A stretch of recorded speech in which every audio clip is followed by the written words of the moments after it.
98% striking rate ఉండేలాగా ఎక్కువ స్థానాలు తీసేసుకొని ఎక్స్పెరిమెంట్ చేసే కంటే కూడా తక్కువ స్థానాలు తీసుకొని రాష్ట్ర ప్రజలకు ఉపయోగపడేలాగా ఈరోజు నేను చూస్తుంది కూడా రాష్ట్రాన్ని ముందు ఒక గాడిలో పెట్టడం, పార్టీ ప్రయోజనాలను దాటి వ్యక్తి ప్రయోజనాలను దాటి రాష్ట్ర ప్రయోజనాలను దృష్టిలో పెట్టుకొని 2014 నుంచి మనం నలుగుతా ఉన్నాం.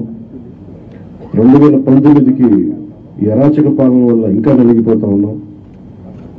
ఇలాంటి సమయంలో నేను చాలా నిర్మాణాత్మకంగా, చాలా బాధ్యతతోటి అన్నీ ఆలోచించి, చాలా మంది పెద్దలు 40 స్థానాలు కావాలి, 70 స్థానాలు కావాలంటే ఒకటే చెప్పాను అందరికీ, 2019లో కనీసం నాకు ఒక 10 స్థానాలు ఉందంటే ఈరోజు ఎక్కువ స్థానాలు తీసుకొని ఒక మంచి చక్కటి అవకాశం ఉండేది.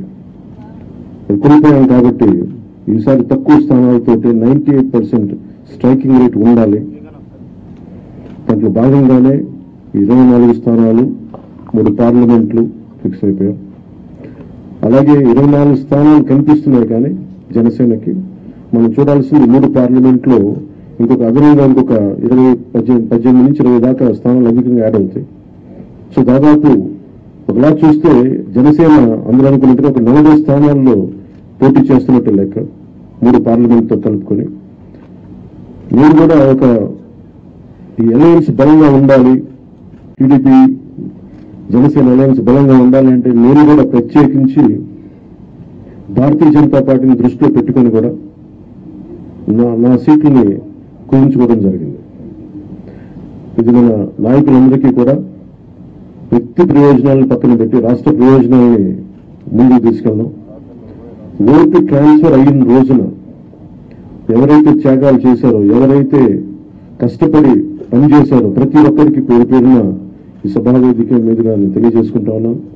ప్రతి ఒక్కరికి మీ ప్రతిభతోటి, మీ సమర్థతతోటి, మీ అనుభవం ఎలా ఉందో దానికి తగ్గ ప్రతిఫలం ఉంటుంది భవిష్యత్తులో. పదవులు మన ప్రభుత్వం స్థాపించిన వెంటనే ఎలాంటి పదవులు మీ సమర్థతకి, మీ ప్రతిభకి తగ్గట్టుగా ఖచ్చితంగా మీకు అండగా ఉంటామని తెలియజేసుకుంటూ, ప్రతి జన సైనికులకి, ప్రతి వీర మహిళలకి, ప్రతి జనసేన మద్దతుదారులందరికీ కూడా మన ఓటు టీడీపీకి వెళ్ళటం ఎంత ముఖ్యమో టీడీపీ ఓటు కూడా మనకు రావడం అంతే ముఖ్యం. జనసేన ఓటు ఖచ్చితంగా టీడీపీకి ట్రాన్స్ఫర్ అయితేనే ఈ రాష్ట్రం